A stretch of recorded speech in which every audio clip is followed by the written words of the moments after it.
Chairman of Intensive Energy. Thank you for talking to Arise News. Can you tell us about, can you tell us what you do, what the company does? Right, well, I'm chairman of a group of about 100 companies, large companies in Zimbabwe, who are big energy users. And 2 years ago, we were asked by the president if we could help with power supplies. So we formed 3 companies. One is generating, and that's what we were signing here today, because Afreximbank is backing us on a big generation plant, one of the biggest in Africa. And we trade power and we transmit power. And we provide our members with continuous high quality power at a decent price. Now, can you tell us about the significance of this deal that you signed with the Afreximbank? It's the biggest deal in sustainable energy in our part of the world so far.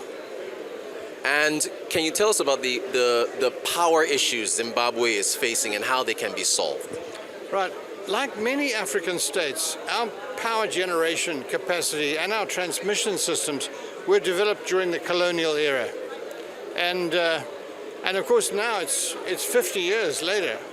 And those plants are old, they're running out of steam, government doesn't have the money to replace them. So what we are doing, we're bringing private sector energy, private sector financing to this sector. The government, on its part, has liberalized our market. So we're able to function. In South Africa, for example, where load shedding was a very serious problem, as soon as they liberalized their market 2 years ago, the private sector stepped in, and now load shedding is almost a thing of the past. So we can move fast, faster than government, and we have the capacity and the initiative to do so. You're here in Abuja, the Federal Capital Territory. I'm sure you are aware of the power issues Nigeria is facing. Nigeria is also, to some extent, liberalized. There's still some talk about, removing the remaining subsidies that are still there. What does Nigeria need to do? Does it follow the same path as Zimbabwe? What's your view on how Nigeria can improve our power supply?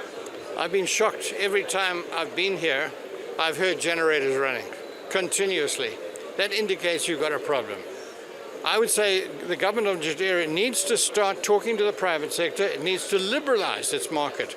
Allow the private sector free to respond to it, this need. Because they need the power, let them pay for it. And the government doesn't need to be involved at all.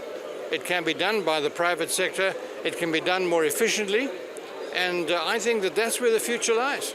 With this, my final question for you, so I know you're busy. With this kind of support from the Afreximbank, multilateral organizations, is that the pathway to getting, more 24/7 power on the African continent, deals like this? It's unbelievable. You go to the West, you can't have a meeting like this. You couldn't get a deal signed like this in the West.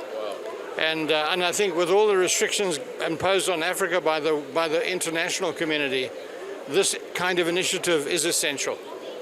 It's the future. Yeah.